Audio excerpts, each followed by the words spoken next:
to the honorable judges and all my friends. First of all, let us say thanks to the Almighty God who has given us His mercies and blessings, so we can gather here to take part on this speech competition. And then let me introduce myself. My name is Sharon Kenneth Alzibran, and now I'm in the 11th grade of Vocational High School 2 Tuban. Well, today I'm going to deliver a speech about Indonesian culture. Dear audience, as we know, Indonesia has many cultural backgrounds, tourism sites, wonderful scenery, spices, and friendly people. In the traditional history context, Indonesia has a long history. But unfortunately, all kinds of Indonesian culture that should have been a pride of this country accidentally outbroken by era. Why? Because the tradition of our country was tainted by the foreign culture that influenced the youth's thinking until we are far from tradition arrangement that has built. For example, some youths of Indonesia feel shy when wearing the traditional clothes that they should have worn. One of the reasons why they don't want to wear the traditional clothes is because the traditional clothes are not funky and they think it is out of date. So, they prefer to choose the other culture that doesn't come from Indonesia and show the bad morals. Indeed, the influence of the foreign culture that have hit Indonesia cannot be avoided. It's just that we have to be really good at choosing what culture and habits that is good and is appropriate with the Eastern customs. Ladies and gentlemen, what is our reaction as the generation of this country to continue our lead about this case? We should realize that it's a power of our country that should be praised.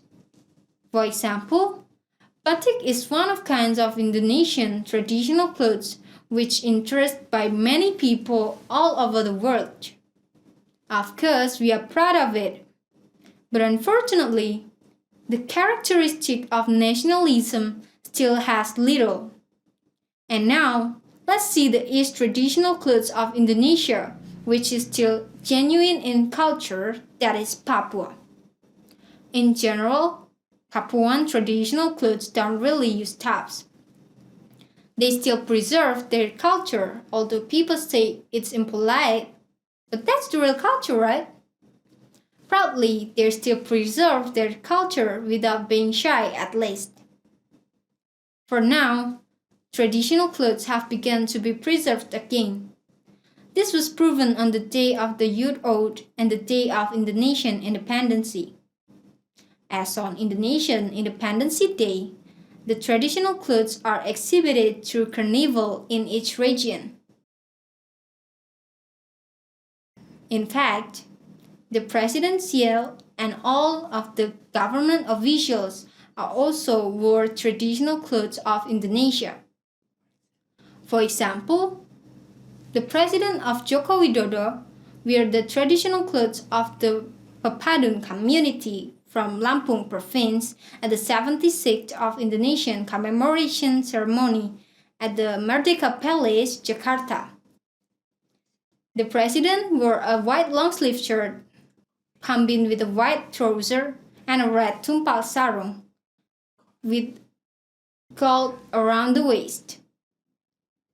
The presidential ensemble also consists of a shawl, belt, and front cover all in red. According to the president, Indonesia is rich in culture, including traditional clothes. As a teenager, we should realize these things. To grow the nationalism and to grow the love for Indonesian culture, which is really unique. Indonesia is rich in culture, like the traditional foods, traditional dance, and also songs, and all things that Indonesian has produced, and keep it well to be the culture of this country. We should be proud of this. And now, it's time for us as the generation of this country to grow the nationalism and try to respect all of Indonesian culture and be proud of it. So, That's all about my speech, and thank you very much for your attention. So, let us love, save, grow, and of course be proud of Indonesian culture. Thank you.